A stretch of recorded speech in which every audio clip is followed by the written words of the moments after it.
বেলাবেলির ঝামেলা ছাড়া ডিম পরোটা এতটা ফুলকো নরম তুলতুলে লেয়ারযুক্ত হবে যে একবার বানিয়ে খাবে আবার বানাতে ইচ্ছে করবে।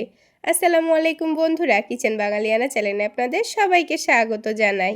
চলুন তাহলে ডিম পরোটাগুলো কিভাবে বানিয়ে নিচ্ছি ঝটপট দেখে নিই।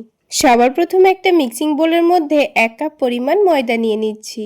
আপনারা চাইলে আটা দিয়েও বানাতে পারেন। এবার এর মধ্যে দিয়ে দিয়েছি অল্প একটু লবণ আর চিনি। তারপর একটু করে শুকনো উপকরণগুলো মিশিয়ে নিচ্ছি। এবার ময়দার ডোটা মেখে নেব। তার জন্য পানিটাকে হালকা কুসুম গরমের থেকে একটু বেশি করে গরম করে নিয়েছি। আর একটু উষ্ণ গরমের থেকে বেশি গরম দিয়ে ডোটা মেখে নিলে দেখবেন পরোটাগুলো অনেকটাই সফট নরম তুলতুলে তৈরি হবে।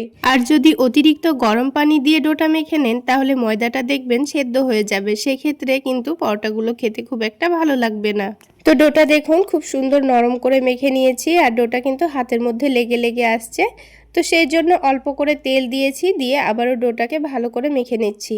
তাহলে ডোটা আর হাতের মধ্যে লেগেও আসবে না, আর আগের থেকে অনেকটাই স্মুথও হয়ে যাবে। এখন ডোটাকে ঢেকে দিয়ে আমি 25 মিনিট মতো রেস্টে রেখে দেব। আর এই 25 মিনিটের মধ্যে ডোটা আগের থেকে অনেকটাই নরম হয়ে যাবে। আর ততক্ষণে এদিকে একটা ছোট প্লেটের মধ্যে 2 টেবিল চামচ নিয়ে নিচ্ছি কর্নফ্লাওয়ার। তার সাথেই দিয়ে দেব 5 টেবিল চামচ মতো সয়াবিন তেল। তো এখানে কর্নফ্লাওয়ার আর তেলের পরিমাণটা একটু কম বেশি করে নিতে হবে, তাহলে এই ব্যাটারটা অনেকটা পাতলা তৈরি হবে। আর এই ব্যাটারটা একটু পাতলা করেই তৈরি করে নেব। আর আপনাদের হাতের কাছে যদি কর্নফ্লাওয়ার না থাকে সেক্ষেত্রে আপনারা কর্নফ্লাওয়ারের পরিবর্তে ময়দা ব্যবহার করতে পারেন। ময়দা দিয়ে ব্যাটারটা তৈরি করলে কিন্তু ঠিক এই রকমভাবেই তৈরি করে নিতে হবে। তো দেখুন বন্ধুরা, ব্যাটারের ঘনত্বটা ঠিক এই রকমই তৈরি করে নিতে হবে। তো কর্নফ্লাওয়ারের ব্যাটারটা কিন্তু আমাদের তৈরি করা হয়ে গেল। এখন এটাকে আমি সাইডে রেখে দিচ্ছি। আর অন্যদিকে একটা প্লেটের মধ্যে 2টো ডিম ভেঙে নেব। যেহেতু আমি 1 কাপ পরিমাণ ময়দার ডিম পরোটা বানাচ্ছি, তাই এখানে 2টো ডিমেই কিন্তু হয়ে যাবে। তবে আপনারা যদি ময়দার পরিমাণ বেশি নেন তাহলে কিন্তু ডিমের পরিমাণটাও বাড়িয়ে নিতে হবে।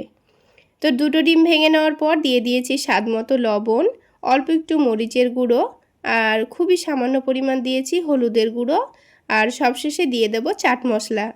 আপনারা চাইলে এখানে পেঁয়াজ কুচি, কাঁচামরিচ কুচি, ধনেপাতা কুচিও দিতে পারেন, তবে আমি কিছু দিচ্ছি না, শুধুমাত্র ডিমটাকে কিছু গুঁড়ো মশলা দিয়ে মিশিয়ে নিচ্ছি। আরও একটি কথা আপনাদের বলে রাখি, আপনারা যখন ডিমটা গুলবেন এরকমই একটা ছড়ানো প্লেটে গুলবেন, তাহলে কিন্তু পরোটাগুলো ভাজতে খুবই সুবিধা হবে। সেটা ভিডিওটা পুরো দেখলেই বুঝতে পারবেন কেন আমি প্লেটের মধ্যে ডিমটাকে ভেঙে নিয়েছি। তো দেখুন ডিমটাকে আমি খুব সুন্দর করে মিশিয়ে নিয়েছি, আর গুঁড়ো মশলাগুলোও খুব সুন্দরভাবে মিশে গেছে। এখন এই ডোটাকে আবার একটু ভালোভাবে মেখে নেব। আর এই ডোটা 25 মিনিট রেস্টে রাখার জন্য কিন্তু আগের থেকে অনেকটাই নরম হয়ে গেছে, আপনারা দেখে নিশ্চয়ই বুঝতে পারছেন। তো এই ডোটাকে আবারও একটু ভালোভাবে মেখে নিতে হবে। অল্প একটু মেখে নিলেই দেখবেন ডোটা আগের থেকে আরও অনেকটাই সফট হয়ে যাবে। তো দেখুন আমি সবগুলো লই কিন্তু তৈরি করে নিয়েছি। এবার যে লইটা আমি প্রথমে তৈরি করে রেখেছিলাম, প্রথমে কিন্তু এটা থেকে রুটিটা তৈরি করে নিতে হবে। তো তার জন্য অল্প করে একটু তেল দিয়ে দিচ্ছি। তেল দিয়ে আমি রুটিটা তৈরি করে নেব। আর যেহেতু লইটা অনেকটাই নরম, তাই হাতের সাহায্যে এইভাবে একটু চেপে দিলেই খুব সুন্দরভাবে রুটিটা কিন্তু তৈরি হয়ে যাবে। তো দেখুন খুবই অল্প সময়ের মধ্যে কত সুন্দর পাতলা করে আমি রুটিটা তৈরি করে নিয়েছি। এবার যে কর্নফ্লাওয়ার তেলের মিশ্রণটা ছিল সেখান থেকে অল্প করে একটু নিয়ে রুটির ওপরে লাগিয়ে দেব। এইভাবে একটু কর্নফ্লাওয়ার তেলের মিশ্রণটা লাগিয়ে দিলে দেখবেন পরোটাগুলো অনেকটাই খাস্তা তৈরি হবে, আর ভেতরের লেয়ারটাও কিন্তু খুব সুন্দর খুলে খুলে আসবে। এবার এই রুটির ওপরে অল্প করে একটু শুকনো ময়দা ছড়িয়ে দিয়েছি। তারপর এক সাইডটা একটা ছুরি দিয়ে কেটে দিয়েছি। এবার এটাকে রোল করে নেব। এরকম করে কিন্তু পরোটার মধ্যে খুব সুন্দর একটা লেয়ার আসবে, আর খেতেও ভীষণ মজার হয়। তো দেখুন খুব সুন্দর করে রোল করে নিয়ে এটাকে একটা কোণের মতো তৈরি করে নিয়েছি।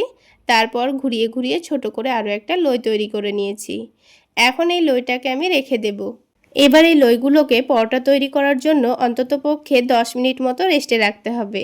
10 মিনিট পর আমি আপনাদের পরোটাগুলো তৈরি করে দেখিয়ে দিচ্ছি।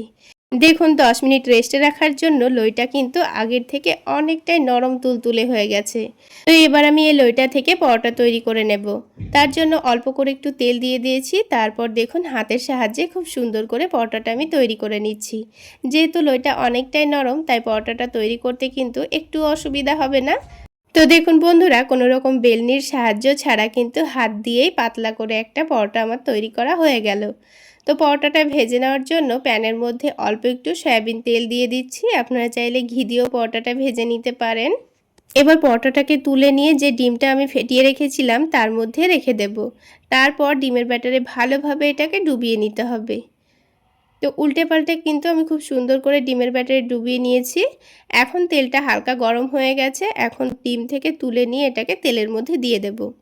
তারপর গ্যাসের ফ্লেমটা মিডিয়ামে রেখে এটার একদিকটা খুব সুন্দর করে ভেজে নেব।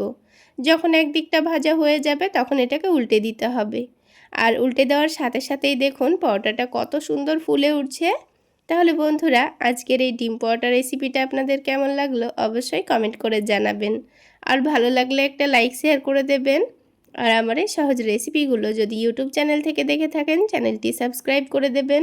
আর ফেসবুক পেজ থেকে দেখে থাকলে পেজটি ফলো করে দেবেন। তো দেখুন বন্ধুরা, উল্টে পাল্টে একটা ডিম পরোটা কিন্তু আমার খুব সুন্দর কালার করে ভেজে নেওয়া হয়ে গেল। ঠিক একইভাবে কিন্তু আমি আরও একটা পরোটা ভেজে নিয়েছি। তো সবগুলো পরোটাই কিন্তু খুব সুন্দর ফুলে উঠেছিল। তো এইভাবে করে আমি সবগুলো পরোটা তৈরি করে নিয়েছি। তো বন্ধুরা, একবার হলো এইভাবে ডিম পরোটাগুলো বানিয়ে খেয়ে দেখবেন। কোনো রকম সবজি করার ঝামেলা ছাড়াই কিন্তু আপনারা শুধুমাত্র টমেটো সস দিয়েই খেতে পারবেন। এবার একটা পরোটা আমি আপনাদের ছিঁড়ের ভেতরটা দেখিয়ে দিচ্ছি। তো দেখুন বন্ধুরা, পরোটাগুলো কিন্তু একেবারে তুলোর মতো নরম তুলতুলে হয়েছে। আর ভেতরে দেখুন কতটা লেয়ারযুক্ত। তো বন্ধুরা, আজকে এই পর্যন্তই। সকলে অনেক বেশি ভালো থাকবেন, সুস্থ থাকবেন। দেখা হচ্ছে আবারও একটি নতুন রেসিপি নিয়ে নেক্সট এপিসোডে।